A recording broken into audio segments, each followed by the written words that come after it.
Évangile de Jésus-Christ selon saint Luc. Beaucoup ont entrepris de composer un récit des événements qui se sont accomplis parmi nous, d'après ce que nous ont transmis ceux qui, dès le commencement, furent témoins oculaires et serviteurs de la parole. C'est pourquoi j'ai décidé, moi aussi, après avoir recueilli avec précision des informations concernant tout ce qui s'est passé depuis le début, d'écrire pour toi, excellent Théophile, un exposé suivi, afin que tu te rendes bien compte de la solidité des enseignements que tu as entendus. Lorsque Jésus, dans la puissance de l'Esprit, revint en Galilée, sa renommée se répandit dans toute la région. Il enseignait dans les synagogues et tout le monde faisait son éloge. Il vint à Nazareth où il avait été élevé. Selon son habitude, il entra dans la synagogue le jour du sabbat et il se leva pour faire la lecture. On lui remit le livre du prophète Isaïe. Il ouvrit le livre et trouva le passage où il est écrit « L'Esprit du Seigneur est sur moi parce que le Seigneur m'a consacré par l'onction. Il m'a envoyé porter la bonne nouvelle aux pauvres, annoncer aux captifs leur libération et aux aveugles qu'ils retrouvent la vue, remettre en liberté les opprimés, annoncer une année favorable accordée par le Seigneur. » Jésus referma le livre, le rendit aux servants et s'assit. Tous dans la synagogue avaient les yeux fixés sur lui.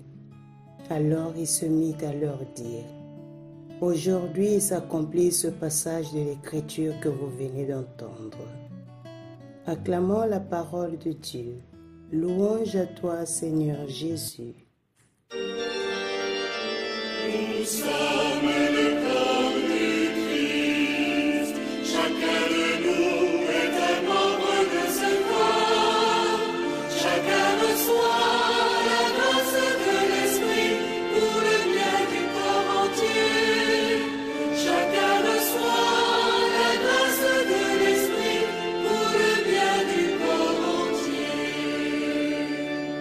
Dieu nous Chers frères et sœurs dans le Christ, bonjour.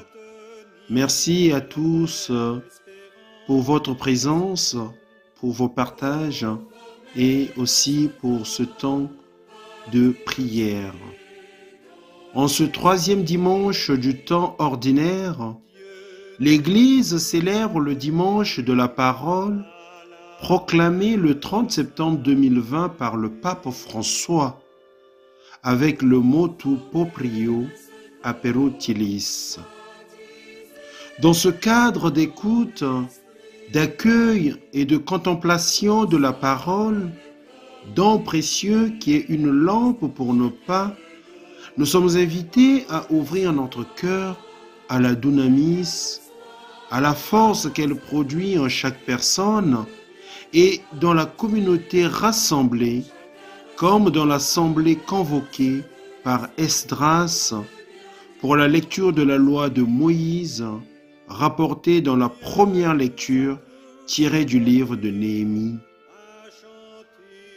Chers frères et sœurs, nous sommes donc tous invités à regarder devant nous avec confiance et joie, car Dieu, qui n'a pas abandonné son peuple malgré ses infidélités, offre encore une chance de renouveler l'alliance et de continuer sur le chemin qui mène à la vie.